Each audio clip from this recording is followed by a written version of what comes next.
ukuba buyile ecaweni, icawa siyenzele wena, ukuba khange uye ecaweni ngoyena muntu esiyenzele yena le cawa.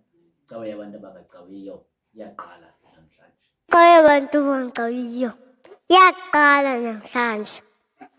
Nase-ofisini yakho uThixo ukhona. Ukhona nasendlini yakho, ukhona nasemotweni yakho, ukhona nasegadini, ukhona nakule ndawo uthi wena indawo engafanelekanga abantu balala koopayipi. Ukhona kulaa payipi uThixo. Mkhonze ngoba le icawa yabantu abangacawiyo. Icawa yabantu abangacawiyo iyaqala namhlanje.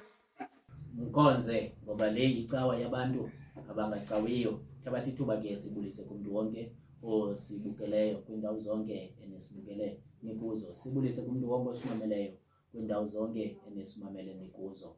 Icawa yabantu abangacawiyo iyaqala ke ngoku. Igama lam ndinguSihle Bonani, andiyam ndedwa, ndihamba nalo mkhosi. Bawoma sibulise ke koomama, ootata, oobhuti nakoosisi nakoontangandini nakuye wonke umntu osibukele ngelihle lomvukeli wethu uKristu Nkosi yethu. Amen. Igama lam ke ndingu-Anele wakamnguni. Sithemba ukuthi nawuhlala nathi nakwesi situlo sam sitsha ke ide iphume ke inkqubo okanye sigoduke bawo. Ewe bawo, khawuleza ke njengoba sizawuqala ke namhlanje utekste abantu into yoba icawa yabantu abangacawiyo iqalile. Masivule bawo inkonzo yethu yanamhlanje ngomthandazo. Bawethu wasezulwini, yise wenkosi yethu uYesu Kristu, ngale mini yanamhlanje Thixo wethu onamandla siza phambi kobuso bakho ngokuzithoba Thixo nangethemba lokuba Thixo wethu unguThixo onokwazi ukusimamela.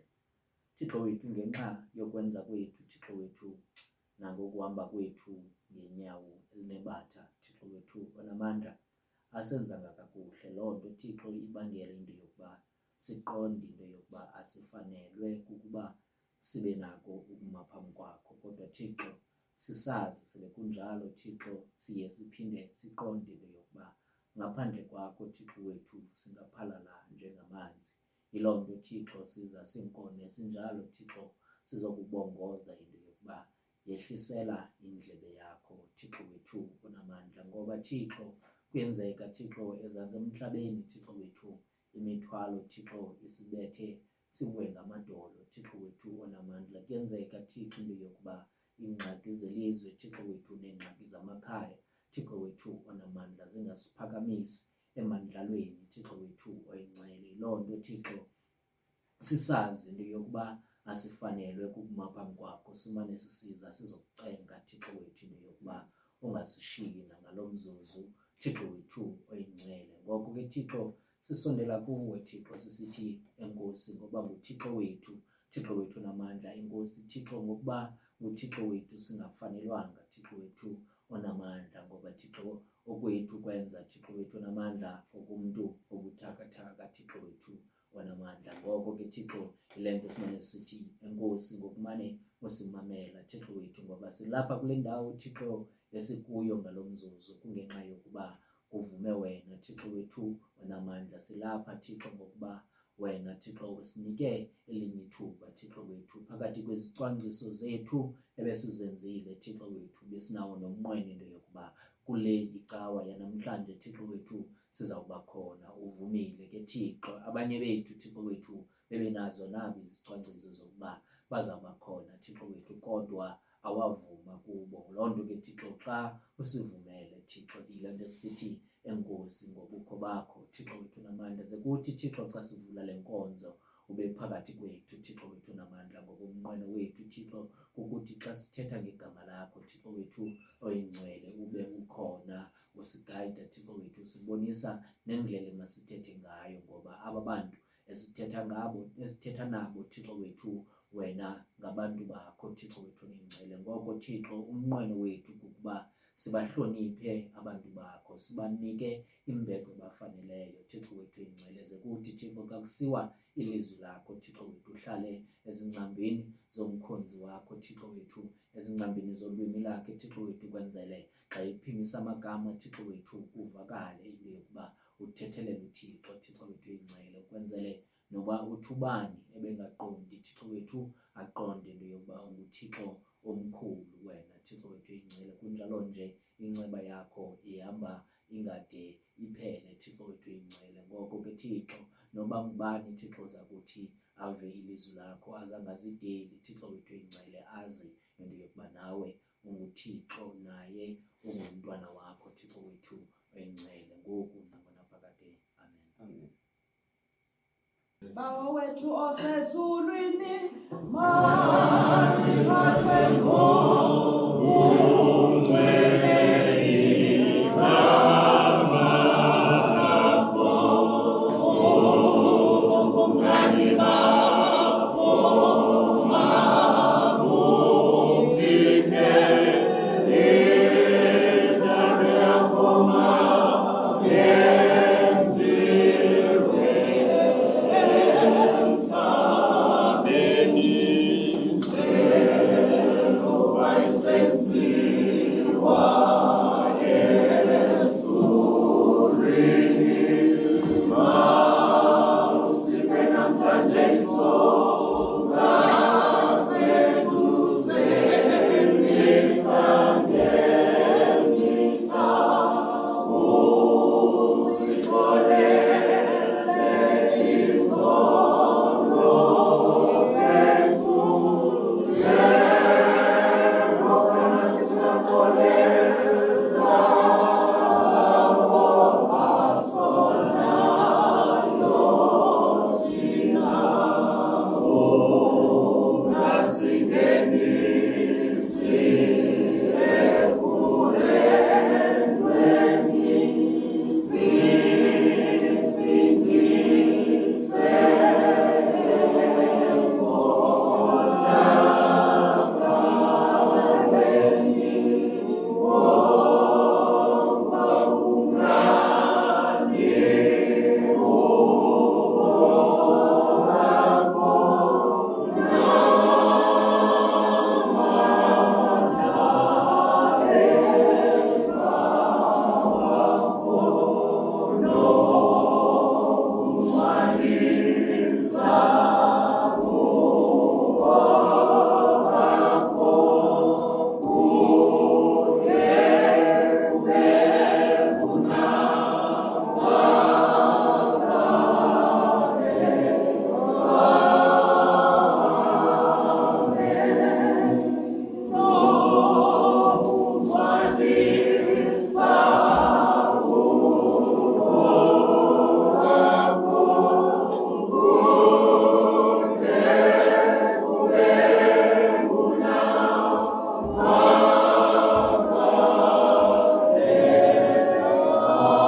udumiso malubekho kuye uyisema kuye uyesu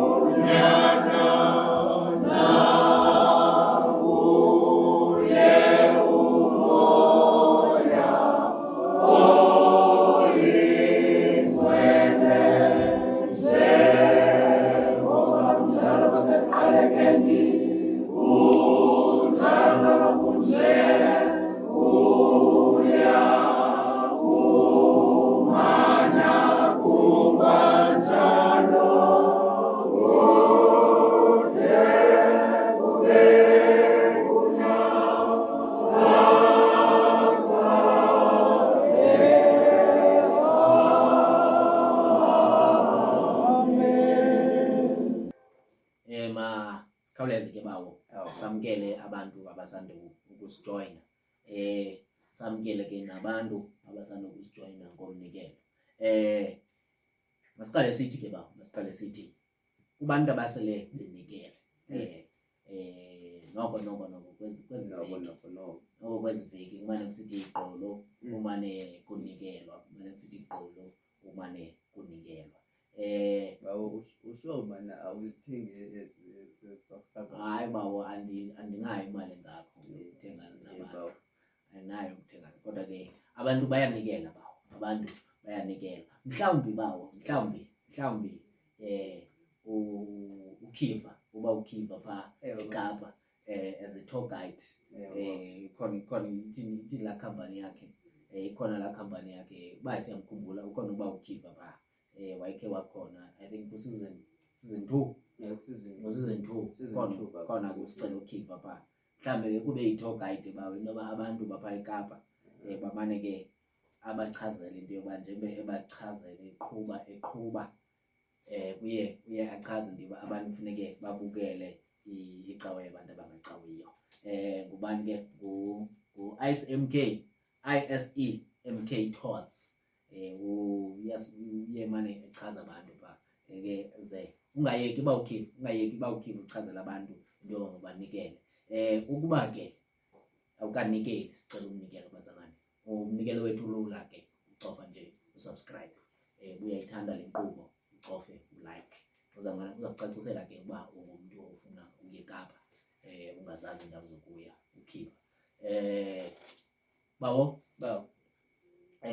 wenza la nkonzo kodwa inkonzo yomlomo namzalwane wenza la nkonzo yomlomo sizawuya ke emazweni ke ngokubawo sizawuya ndawo bawo inoba bawo uchwayitile le veki nobuchwayitile kakhulu i-club yakho ikwi-final ayichwayitisi into yoba umuntu abe kwi-final ayichwayitisi hayi bawo manje umuntu babe kuthiwa siqedile kwi-final and then umuntu bezawuchwayita bendike ndakwi-semi-final kwenye icup ayathetha nto loo nto masithembe ke bawo ukubana niyakuya niphumelele okwesibini ke kodwa nangona ke ndingathembisi into njengokuba ke uchwayitile nawe omakhelwane wakho bengayanga ku-final hayi bawo but ke uchwayito lwakho into endiyaziyo ndiwalela khatha short bawo siyandawo bawo masiye mhlambi apha kule ncwadi yokubhalwa ngumvangeli uYohane isahluko samashumi awananto sizoqala kuverse 19 Yohane chapter 20 verse 19 emveni kwale ingoma Phezulu mama songena kanjani Phezulu mama songena kanjani Mama songena kanjani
Masifumane ke ilizwi lethu libhaliwe kwivangeli engcwele ngokubhalwa nguYohane ngesahluko samashumi amabini kwivesi yeshumi elinesithoba phantsi kwesihloko esithi ukuzibonakalisa kukaYesu kwabali-11 nokungakholwa kukaThomas.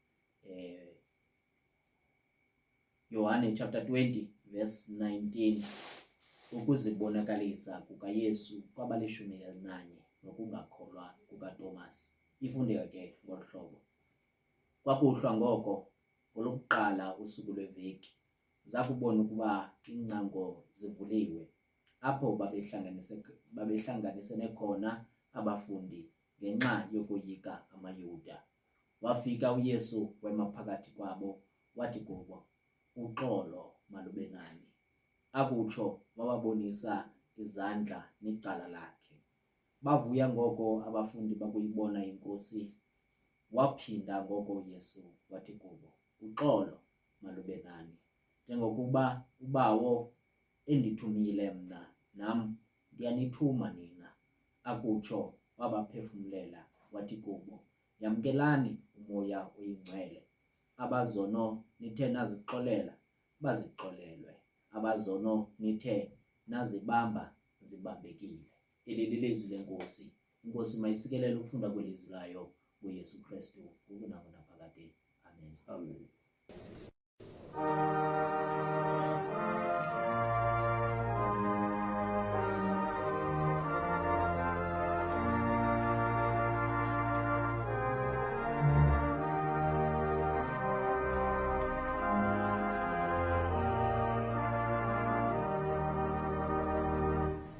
Siamo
Nkosi ndithembe wena mandingaze ndidaniswe.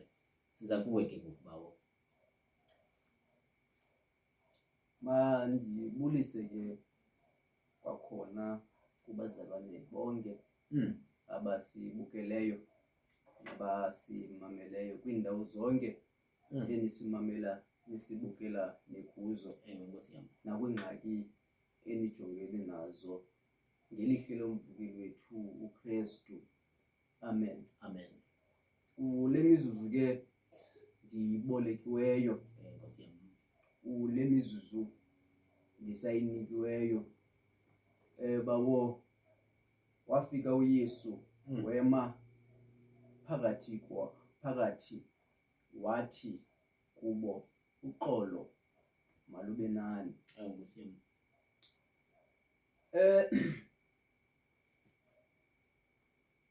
Uyacaca bawo okanye kusemveni bana ezibonakalisile kubafundi okanye komama emini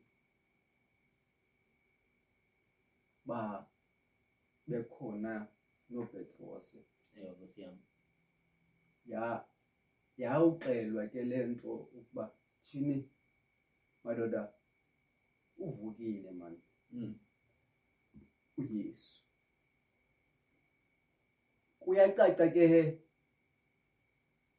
le nto yokungabikho kaYesu phakathi kwabo iseyinto entsha, bawo. iseyinto ebothusayo. Kuyacaca ke ukuba kwakuqhekeka imini Nkosi yam. kuvele ukuhlwa, iba khona into eluloyiko ebantwini. Nkosi yam. Njengasikhukukazi ke besikho besimane xa kusiza ububi busiza ngababhali, bawo. busiza ngabafarasi, busiza ngamaYuda, bawo. suke uYesu abafihle aba bazalwane.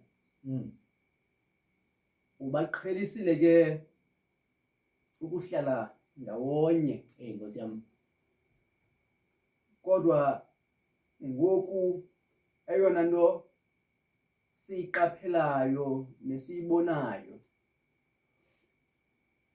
kungokuhlwa ngoku, kwaye nento noburhalarhume bamaYuda buyavakala okanye buyabonakala ngoba akekho uYesu phakathi kwabo.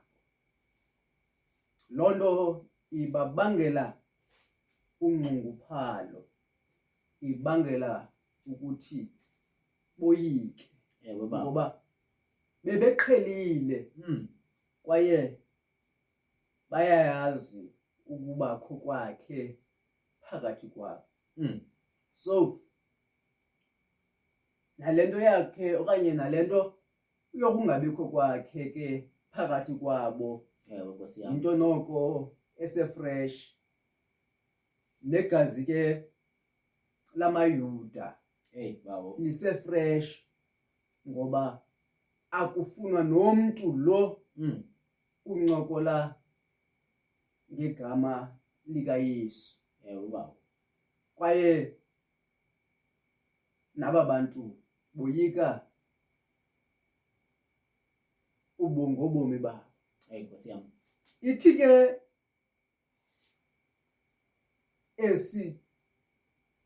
elapha emhlambi ebusuku njalo okanye Nkosi yam. ngokuhlwa njalo kuphakathi koloyiko kunjalo. Suka ithi iBhayibhile ingcango zivaliwe hey bawo ngoba bacinga ukuthi eyona nto enokuthi ime phakathi kwamaYuda nabo ewe bawo zingcango. Kodwa uYesu yena ufika phakathi kokoyika kwabo, ewe bawo afike athi uxolo lenkosi malube nani. Fika ke uYesu wema phakathi kwabo, hey Nkosi yami wathi uxolo lenkosi malube nani. Kuyacaca ukuthi la kutshona hey ilanga, Nkosi yami kuyacaca ukuthi la kuthi ndithenge ilanga, izinto bezenzeke ngolosihlanu, ewe bawo izinto ekuthulekeni ngomgqibelo zibuya ziphinde zibe phambi kwabantu. awu Nkosi yami Nokuba ubungayiqondi into ibiyenzeke ngolosihlanu, ewe bawo kodwa ingqondo yona isuke kwakusondela okanye kwakuba ngokukuhlwa ibuyise ingane apho khona uzokuhlala ujongane nomvadedwa wakho, ewe Nkosi yami uhlale ujongane neengxaki zakho. ewe bawo Ithi amaphaphu esonyuke njalo, uvalo lusonyuke lunjalo, umhlambi usoyika kunzima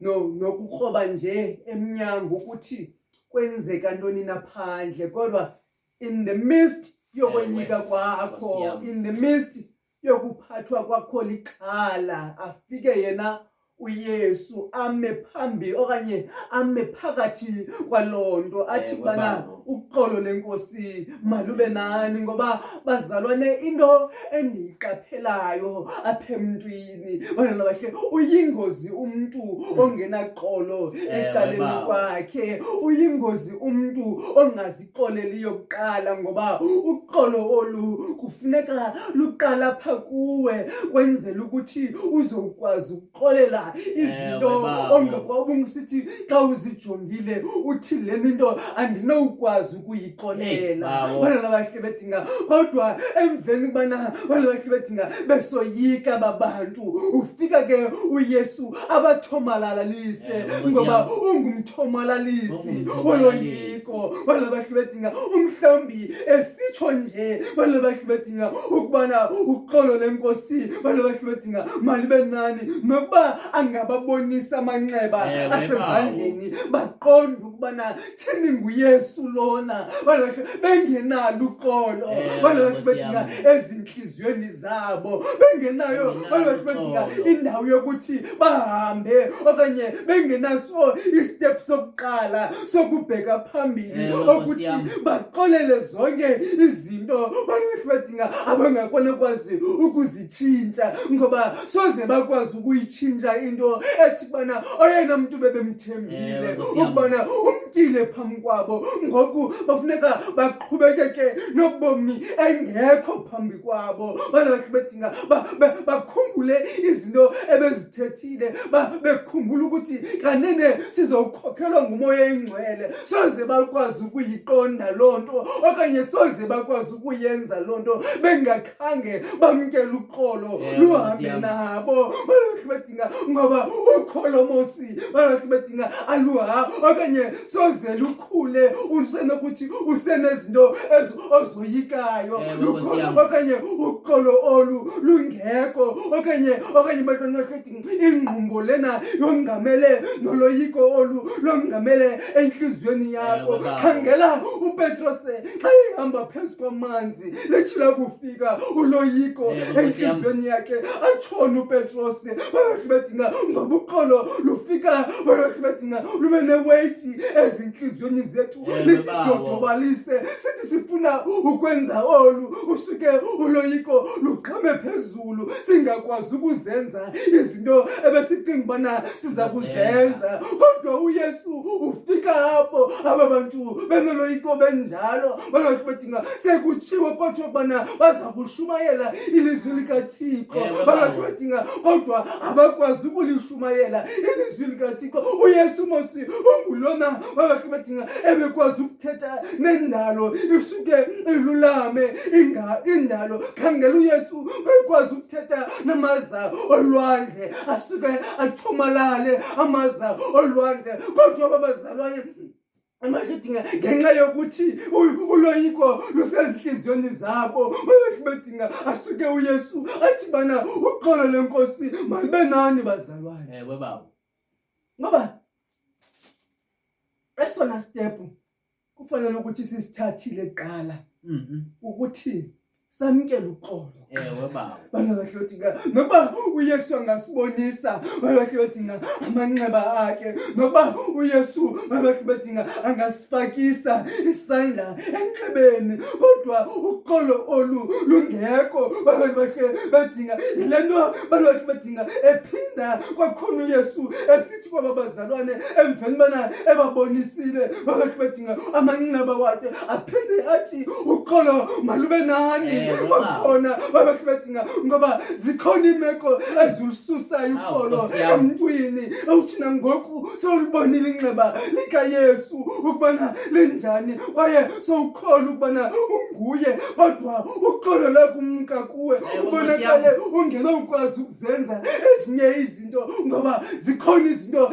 ezikudodobalisayo ezibangela ukuthi ungabheki phambili. Kodwa namhlanje sizowuthi mhlawumbi ebusukwini okubo bayohlodinga umhlawumbi nawe uzivalele, bayohlodinga uzivalele uhleli kwindawo ohleli kuyo awufuni ukuhlangana neentshaba zakho. Kodwa namhlanje sizokuxelela ukuze ufumane amandla bayohlodinga yamkela uqolo. Baba. Ukuze ufumane amandla yamkela uqolo. Ayikho ke into enokusibhekisa phambili nobomi bethu. Ayikho into enokusibhekisa phambili nokholo lwethu. Bana bahle bedinga umhlambi nawe uyanqena ukufana nabanye abazalwane, umhlambi nawe uyanqena ukufana nabanye abantu. Bana bahle bedinga kodwa enhliziyweni yakho kugcwele uloyiko. Bana bahle bedinga hayi man, bana bahle bedinga ngaba ndiyayoyika into ethi ngoba ndiyayenza into ethile. Bana bahle bedinga qha umhlambi ukubana ndinokufeyila. Bana bahle bedinga bazandihleka abanye abantu. Umhlambi bana bahle bedinga ukubana andithanga ndayenza into ethile. Bana bahle bedinga umhlambi baza kundijonga njani kwi-community engiphila kuyo. Kodwa namhlanje sizokuxelela ukuthi enhliziyweni enoloyiko enjalo uqolo malibe nawe ngoKristu Nkosi yethu. Amen. Amen.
Bawo, Wow.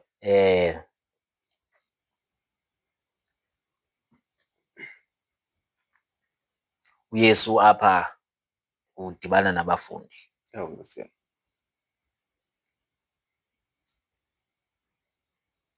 Wafika uYesu wema phakathi kwabo wathi kubo, uxolo malube nani. Ku-19 lowo.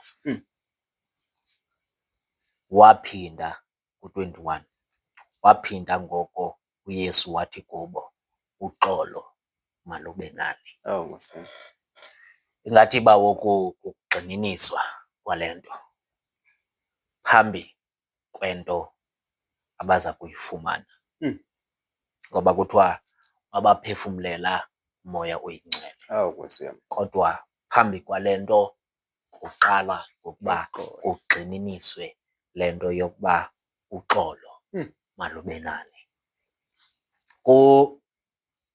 Kusemveni ke bawo komhla omkhulu nomhla onzima, okanye emveni kweperiod enzima yokuzilela into yokuba uYesu uthi uza kubethelelwa, nokuzilela uYesu sele ebethelelwe, wabethelelwa wade wafa wangcwatywa.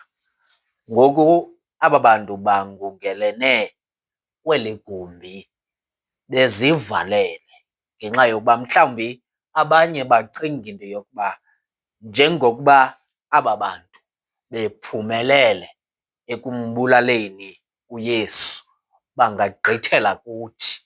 Ngoko mhlawumbi kubalulekile into yokuba xa sidibana thina sizivalele ukwenzele sikhuseleke, ngoba umkhuseli wethu okanye umntu ebesicinga into yokuba uzawusoloko kunye nathi esikhusela akekho ngoku. Ngoku imisila bayifaka phakathi kwemilenze, bazivalele ukwenzele kungabikho ukufikela kwamaYuda kule ndawo bakuyo. Balibale into yokuba apha ekoyikeni kwabo kusenokwenzeka into yokuba bazivalela amathuba amaninzi, ngoba uYesu ungena apha esithi umsebenzi wenu ukuthunywa ebantwini. Ndandithunyiwe mna, nani ndiyanithuma ke ngoku. Bazalwane abathandwa yiNkosi, ngoku ingangathi uYesu phambi kokuba banikwe amandla omoya oyingcwele kugxininiswe into yokuba uxolo malube nani. Mhlawumbi bawumnguni njengoba bedibene apha kukho nethuba lokuba kuxoxwe ngee-events ezisandula ukwenzeka. Mhlawumbi ngoku kukho nethuba lokuba babaliselane ngobubi ababubonileyo, ngoba le nto ibisenzeka kukho inyikitha yabantu, kukho abantu abaninzi. Kunjalo nje mhlawumbi abanye ezinye izinto bazibonile, ezinye abazibonanga. Ngoku kufika ithuba lokuba babaliselane into yokuba mna mhlawumbi ndiye ndabaleka ndozimele endaweni ethile emveni kokuba mhlawumbi echithelwe ligazi. Mhlawumbi abanye bebesondele apha ekuhambeni kukaYesu, babubona bonke ububi, ngoku babaliselana kuloo nto. Ngenxa yokubaliselana bawumnguni, loo nto izawubangela kubekho izinto ezivukayo ngaphakathi ebantwini, mhlawumbi nomsindo phezu koloyiko. Into yokuba uba mhlawumbi aba bantu bawumnguni bebengenazo ezi zangotshe bebeziphethe, bendizawukwazi ukulwa nabo mna, ndibabonise into yokuba ndingubani. Okanye mhlawumbi abanye bathi aba bantu bazawuguga okanye kuzawufika ithuba lokuba bangabi nawo la mandla babenawo ngoku bebemngundanisela uYesu phakathi kwabantu bemenza intlekisa. Nathi ngenye imini sizawufika imini yethu yokuba sibe namandla sizibuyekeze bantwana abahle bakaThixo ngenxa uYesu eyiqonda into enjalo, into yokuba emveni kobubi obenzekileyo kuthi kwakwehla bazalwane ixesha bantwana abahle bakaThixo lakugqitha ixesha abantu bafune ukuzibuyekeza. Into yokuqala amakayithethe uxolo malube nani. Ewe kona nizawuzicinga izinto ezenzekileyo ezimbi, kodwa ngoku uxolo malube nani. Ngathi ngoku bawumnguni kufikelele kwento yokuba uYesu ubabonisa into yokuba imfazwe sisuka kuyo, kodwa ke ningacingi into yokuba nina nohlulakele emfazweni, kodwa eyona nto emaniyiqonde ngoku thina abalapha kule ndlu siyiphumelele imfazwe. Ngenxa yokuba siyiphumelele imfazwe, izivubeko zemfazwe zizingadali into yokuba nibe ngabantu abanenqala. Siyiphumelele imfazwe bazalwane, ngoko uxolo malube nani. Nkosi yami. Siyakwazi ukuphumelela emfazweni mfokamnguni, mhlawumbi sisuke nasendlaleni ebesikade sikhula kuyo bantwana abahle bakaThixo, kodwa sikhumbule sele siphumile, sikhumbule into yokuba ubani zange ndiyiphe isikotile ndibe ndimcelile eyazi nemeko yam, kodwa ngoku uphumile kuloo nto. Ingqondo yakho mayingahlali into yokuba mna bendisemfazweni. Imfazwe siyiphumelele. Uphumelele ngoku. Uxolo malube nani. Mayingabi ngathi nangoku sesiphumelele, mayingabi ngathi sisesemfazweni, ngoba umntu yakwazi ukudodobala mfokamnguni abizinto ezifumene, zonke izinto ebezithandazela zibe zilapha kuye esandleni, kodwa umbone lo mntu into yokuba intliziyo yakhe ayikho kule nto ayiphiwe nguThixo. Ikwaba bantu babekade bemngcungcuthekisa. Bazalwane, niphumelele kwimfazwe benikuyo. Uxolo malube nani. Nkosi yami. Ubuncwane bempumelelo mfokamnguni mhlawumbi asinabubona xa singenaxolo. Ubuncwane bokubonwa okanye bokuncedwa nguThixo, ngoba ebunzimeni uyasondela uThixo akunyundule bantwana bahle bakaThixo, kodwa ukuba awuziboni into yokuba ususiwe kububi obukubo, uxolo malube nawe. Ungangawabona amandla kaThixo sele elapha kuwe emagxeni. Ungangawuboni amandla kaThixo sele evula iindlela zakho ngenxa yoba wena uxolo awukabi nalo. Ngoku bazalwane sizokuthi uphumelele, uxolo malube nawe. Kuzinto enzima mfokamnguni, kuzinto enzima. Abantu abazanayo nobunzima mfokamnguni, abantu abakhule besokola bantwana abahle bakaThixo, bancedwa nguThixo ngenxa yongabi naxolo. Umntu kumnandi into yokuba abalisele abantu into yokuba mna ndandingcungcuthekiswa ekhaya, alibale into yokuba ngoku nguye ongcungcuthekisa abantu ngenxa yokuba laa nto yayisenzeka akayixolelanga. Abantu ngoku bangcungcuthekiswa nguye ngenxa yokuba yena ufikelele kwindawo ngoku anikwa amandla kuyo, angcungcuthekisa abantu kuba engenaxolo lwento eyayigqithile. Abalisa isitori sakhe, abantu abangamaziyo bamqhobela izandla into yokuba uThixo kuncedile, kodwa abantu abangaphantsi kwakhe ngoku abadinga uncedo lwakhe bayangcungcutheka ngoba uxolo akagqithanga nalo akunikwa izinto nguThixo. Uxolo malube nani. Uyabona mhlambi uYesu into yokuba abazalwane ukuba ndinobanika esi sipho somoya oyingcwele inganinzi idamage enokwenzeka ukuba abantu abahambisi uxolo ngaphambili. Ewe kona ukungcungcutheka uzofika apha ungcungcuthekile, kodwa ngoku uncedwa nguThixo. Uxolo bazalwane malube nani. ewe kona bekukubi kunjalo nje ngabantu abebenza ubomi bakho bube bubi, kodwa ngoku uphumelele kuloo nto. Uxolo bazalwane malube nani. Nkosi yami.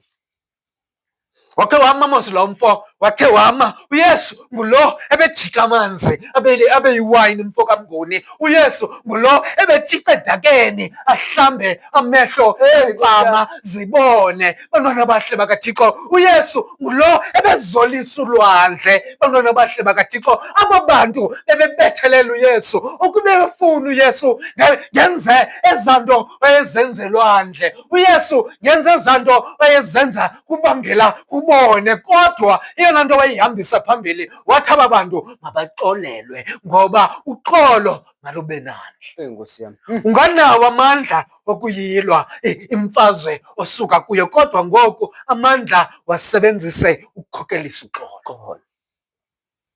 Ngoba uba uYesu uMnguni abebanikile aba bantu, ukuba uYesu ebebanikile aba bantu isipho somoya engcwele, bebezawuhamba bayosetlisha izikozi ebezingagqitywanga. Ngoku umoya engcwele mose unayo nento ethi ukuba uyakholwa uyayithetha le nto ifunekayo.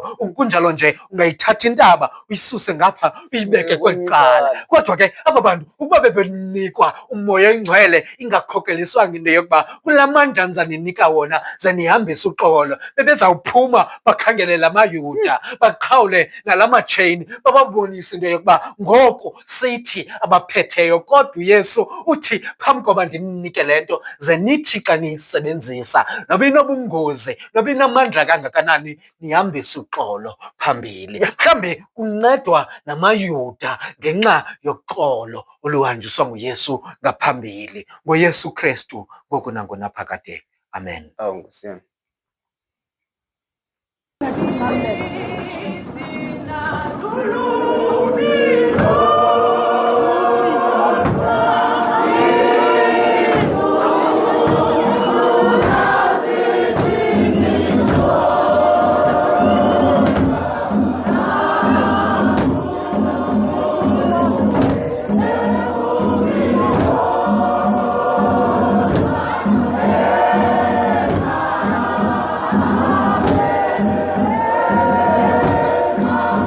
Amen.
Bawo akusuba tata, ewe tata. apha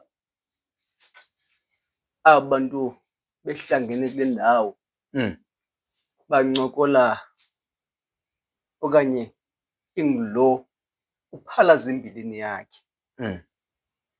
Mhlawumbi uMaria unina kaYesu unengxaki okanye uphalaza ukubulalelwa umntanakhe ngokungenasini. Ewe tata. uPetros ungulowa athi ndakufa apho ufa khona. Ungulo uPetros athi xa kufika uJudas athathe ikrele aqhawule indlebe yenye indoda. Ungulo uPetros.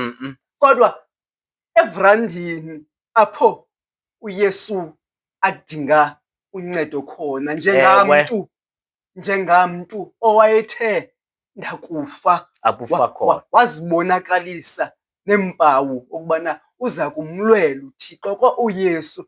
Kodwa ngexesha amdinga khona ngakumbi wasuka wathi kubana andimazi lo mntu. Akusuba mhlawumbi emveni kwezo zinto ezo athi kubana hayi mani bekufanele ukuthi ndenze oku for lo mntu. Bekufanele ukuthi abe nokuzicekisa, abe nokuzizonda yena. Umhlawumbi bantwana bakhe bedinga, umhlawumbi nalo Maria Magadala onikwe isidima nguYesu emveni ehlangene noYesu. Ngoku uthi xa yethetha hayi mani bana bakhe bedinga izawuphinda ndibuyele kwasa simo bendikuso kakade mosi. Bana bakhe bedinga umhlawumbi wakumnika uYesu ebomini bethu sibuyela kwizimo esikuzo. Bana bakhe bedinga umhlawumbi ubona loo monakalo abantu bencokola ngezo ndaba ezo, afike ahlangane okanye ahlale phezu kwabo okanye ahlale phakathi kwabo. Ngoba bana bakhe bedinga athi akhona amaxesha ukuthi bana bakhe bedinga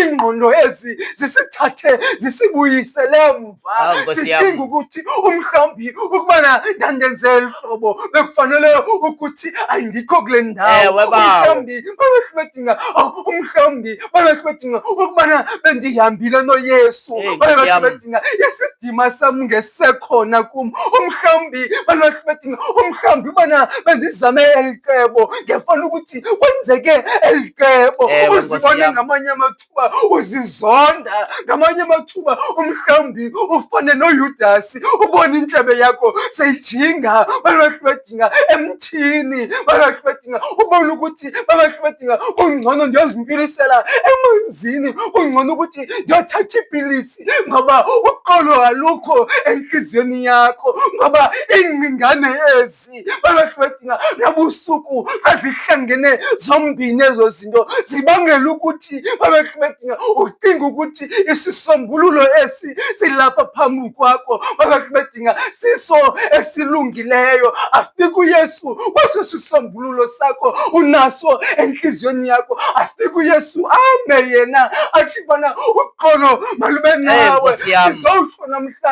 Sizowutsho namhlanje ingangathi uYesu akekho, ingangathi uYesu akathethe empilweni yakho, ingangathi uYesu akayiva imithandazo yakho. Ngoba akhona amathuba anjalo bana bakhe bedinga ibe ngangathi nguYesu ongaphenduliyo lona, nguYesu ongevayo. Kodwa afike uYesu sesifuna ukuncama, sesifuna ukubuyela umhlawumbi kwizinto ebesizenza izolo. Afike athi uqolo lenkosi malube nawe. Sizowutsho namhlanje kwimeko ojongene nayo uqolo lenkosi mawube nawe. Yamkelani umoya oyingcwele. Nkosi yami.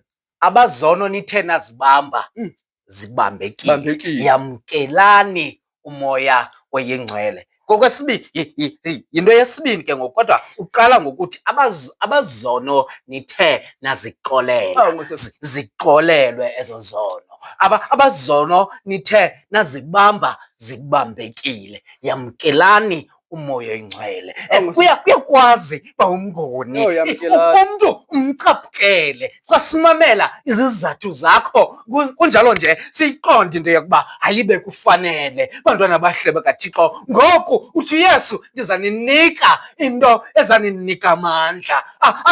Abangafanelwanga kuxolelwa, bengaxolelwa nini abazuxoleleka. Ngoku ingangathi uYesu uveza into yokuba umoya oyingcwele usondele kubantu ebebekade bencungcuthekiswa ngaphambili, kodwa ze nibaxolele abantu, kodwa kusenokwenzeka into yokuba ningabaxoleli. Mhlawumbi yile nto ethe uxolo malube nani kwasekuqaleni, ngoba uyayazi into yokuba ubani soze ndimxolele. Kunjalo nje into abandenza yona ngomnyaka othile andikayilibali, ngenxa yaloo nto soze ndimxolele. Uthi uYesu ndikunika amandla okuba ungamxoleli. Kunjalo nje zibanjwe izono zakhe nasezolweni, kodwa phambi kwaloo nto, phambi kokuba ungamxoleli, uxolo lwenkosi malube nani. Phambi kokuba uthi ufanele kwisithokothoko esimnyama sisisele, kodwa phambi kwaloo nto uxolo lwenkosi malube nani. Unawo amandla okumxolela. Ewe siyayazi into yokuba izinto azenzileyo zimbi kakhulu, kunjalo nje uzenze apha kuwe ubungumngcungcuthekiswa, ngoku unamandla okuxolela abanye abantu, kodwa kusenokwenzeka bawumnguni ngenxa yokuba unikwe amandla ungcungcuthekisa abantu, ulibale into yokuba umoya oyingcwele uyahlala kubantu abangcungcuthekiswayo. Bawo akutsho akutsho wabaphefumlela. Nkosi yam, akutsho bazalwane wabaphefumlela. Bantwana bahle bedinga, ngoba bantwana bahle bedinga into esiyifunayo. Bantwana bahle bedinga asifuni ukuphefumlelwa. Bantwana bahle bedinga asifuni ukuphefumlelwa zizinto zeliphakathi. Ewe Nkosi yam, bedinga sifuna ukuphefumlelwa nguThixo uqobo lwakhe. Bantwana bahle bedinga kakade singaba kaThixo thina. Bantwana bahle bedinga funeka ke siphefumlelwe ngokomoya oyingcwele. Bantwana bahle bedinga kodwa okanye phambi kokubana siphefumlelwe akubone uThixo ukuthi samkele uxolo, funeka ke siphefumlelwe. Bedinga okanye ufuneka uThixo okanye uYesu athethe zonke izinto andule asiphefumlele. Bedinga umhlawumbi le nto ayikho ngoxolo, kodwa ingomoya oyingcwele esiza ukwamkela emveni ukubana ethethile uThixo. Bedinga ngokuyathetha uThixo. Bedinga emveni bana ethethile asuke asamkelise umoya oyingcwele. Umoya oyingcwele oza kusisebenzisa. Bedinga sakwazi ukuthi sixolele, sikwazi ukuthi sibophe izinto ekufuneka zibotshiwe, sikhulule ekufuneka zikhululwe. Amandla ke okukhulula izinto bomini bakho zilapha kuwe, ukuthi wamkele umoya oyingcwele soze uzikhulule izinto ezikubambileyo, soze nam ndizikhulule izinto ezinibambele ndingamkelanga umoya oyingcwele. Ewe bawo, ithi le nto xa ndikumamele bawo uthi akutsho, ithi ingangathi emveni kokubetshilo wangona abanikayo babantwana bahle bakaThixo. Ngoko ithi le nto into inikwa nguThixo, ingangathi ithi kumba umnguni into inikwa nguThixo inemimiselo, inemiqathango. Bantwana bahle bakaThixo, ngoko uqale uYesu wabeka imimiselo nemiqathango into yokuba uxolo lwenkosi malube nani. Ngoko ndiyakunika amandla ukuba ungabaxolela ofuna ubaxolela. Kunjalo nje ungazibamba izono zongafuniyo ukubaxolela, kodwa imimiselo nemiqathango uziwazi into yokuba eyona nto ihamba phambili luxolo. Ungaxoleli oku kwakho, ewe kukhona kodwa imimiselo ithi eyona nto ihamba phambili luxolo. Bantwana bahle bakaThixo, ewe bazalwane, ayithi into yokuba izinto suka kuzo zona azijongelwanga ntweni, kodwa uthi ndikunika into enamandla uzulumke into yokuba ungayisebenzisi into enamandla ngendlela engeyiyo, ungasebenzisi into enamandla oyinikwe nguThixo ukucinizelwa abanye abantu, ngoba abantu bayakwazi ukutsho fokamnguni into yokuba uyandinceda uThixo, abeyilibele imimiselo nemiqathango kaThixo, izinto zakhe zihambe kakuhle ndikule ndawo ngenxa yokuba ndicekwe ndincedwe nguThixo, abelibele into yokuba ngaphambili phambi kokuba anikwe izinto nguThixo ebethe Thixo into yokuba eyona nto ondithuma yona ndakuyenza. KwakuThixo uthi imimiselo nemiqathango uxolo malube nani. Bazalwane bam abathanda inkosi, ningasebenzisi isiphiwo sikaThixo ngaphandle koxolo, ningasebenzisi amandla eniwanikwa nguThixo ngaphandle koxolo, ngenxa yokuba wena fokamnguni unamandla ngoku umane usithi ndiza kumbonisa endibhinqe ngayo, ngoba uThixo ukunikile loo mandla okubonisa abantu obhinqe ngazo. Ulibale into yokuba phambi koba unikwe uqale waxelela into yokuba uxolo malube ndani. Sasikhangela uxolo bazalwane, sasikhangela uxolo. Uxolo luvakala kakuhle mfokamnguni kumntu onamandla kunomntu oligwala, umntu owoyikayo ongenandlela yokuzilwela. Uxolo lwakhe luvakali ngoba ucela nje ukuba angabethwa, ucela nje into yokuba angacinezelwa, kodwa uxolo olusuka kumntu onazo iminzi zokucinezela omnye umntu luxolo luvakalayo. Yile nto athi uThixo phambi kokuba ndikunika amandla khokelisa uxolo, le nto endiza kunika yona ingababulala abantu, kodwa uzuthi xa uyisebenzisa uxolo luhambe phambili. Bazalwane, uThixo uyanisikelela, kodwa niyalibala into yokuba imimiselo nemiqathango le lokuba uxolo malube nani. Nanamhlanje sizokukhumbuza loo nto ekuzibonakaliseni kukaThixo kuwe, uzukhumbule into yokuba uThixo uhambisa ngaphambili. Lelizwi lenkosi eli eliviwa bubumnyama bubaleke. Makasikelele uThixo elizwi ukufunda nokushunyayelwa ngoku nangonaphakade. Amen. Amen. Ninokwenza mandla khafaka ingubo.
Sebulele. Bawo, masinikele bawo. Bawo, ngomso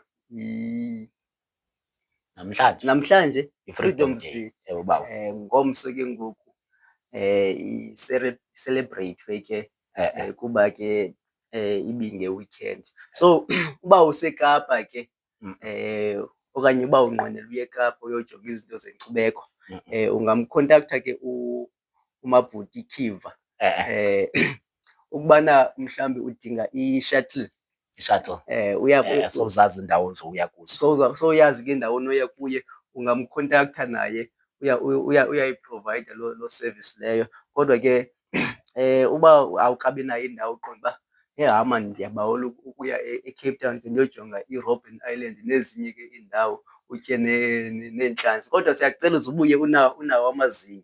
Ewe bawo. Uyafumaneka ke bawo ku-076 038 1267. Okay. Masibulele. Hayi sigqithile kwinkcubeko. Inkcubeko bawo. Bawo, uba awukanikeli ke siyakucela ukuthi unikele ngokuthi ucofe usubscribe. Ukubana uyithandile le nkqubo yethu sicela ucofe ulike kwenzela ukuthi izokufumana abantu abafana nawe. Ukubana ke uyayithanda ke le nkqubo ungamcofa ala qhosha lokuthi uyisherishe inkqubo yethu, uyisherishe nakona kwi-platform okuzo kwi-social media. Uba sowuzenzile ke ezi zintathu zingaphezulu ungalicofa la qhosha lokuthi likukhumbuze kuthiwa yi-notification bell kwenzela ukuthi xa iqala icawe yabantu abangacawiyo ikukhumbuze kwenzela ubana sixakekile mazo singabantu, siyathanda ukukhunjuzwa. Sikhunjuzwa nangexesha lokuvuka eli bawo, sikhunjuzwa nangexesha lokutya ipilisi. So ke nale iza kunceda ukuthi ukhumbule ukuthi kanene icawe yabantu abangacawiyo iyafumaneka. Kwiindawo ke ohamba kuzo, kwiindawo ohlala kuzo, neetshomi zakho, abazala bakho, kuyo yonke ke indawo ozothi ufumane iplatform yokuthetha, ungathetha ukuthi icawe yabantu abangacawiyo iyafumaneka kuYouTube ngentsimbi 5 rhoqo ngecawe. Izawube ibhexeshwa ke ngulo mzalwane wakwaBonani. Ngamanye amathuba ke uyawumane umbhaqa ehamba nawe. Ningalibali ke bazalwane ukhomenta pha. Ningalibali ukhomenta pha.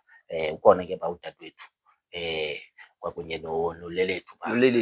Bayakomenta. Ningalibali ukhomenta bazalwane. Mhlambi ke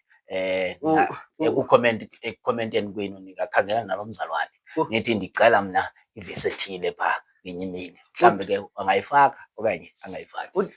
Udadenu nembi comment yakhe andiyibonanga, sendiyazi ubana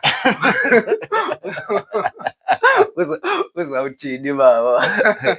Eyona nto ibalulekileyo bawo umntu makasapothe bawo. Siyabulela kakhulu ke kubantu abaye banikele bawo. Masifale inkonzo yethu namhlanje bawo, masamkelene ke uFefo. Alaba ufefele inkosi yethu uthando nobudlelwane bomoya oyingcwele bungaphumla phakathi kwethu sonke.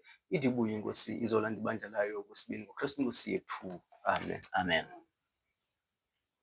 Amen. Amen. Amen. Amen.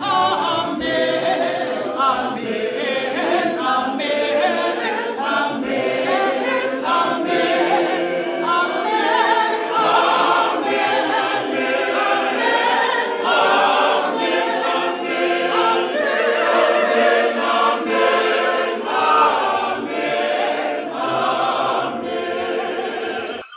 Ukuba buyile ecaweni lecawa besiyenzele wena, ukuba khange uye ecaweni ngoyena mntu besiyenzele yena lecawa. Ukuba uhamba noba uKhiva ngokwitho nawe lecawa siyenzele wena. Masibulele ke kumntu wonke osibukeleyo ekuqaleni kwale nkqubo uzokutsho ngoku. Masibulele kumntu wonke osimameleyo kwiindawo zonke eniye nasimamela nikuzo. Igama lam ke ndinguSihle Bonani, bendihambe ndedwa ndihamba noAnele wakamnguni. Masidibane kule veki izayo futhi ngecawa ngentsimbi 5. Le icawa yabantu abangacawiyo. Ningalibali ukuthandaza uThixo othandazekayo. Babayeni inkosi. Yo. Baba yini, baba yini, baba yini.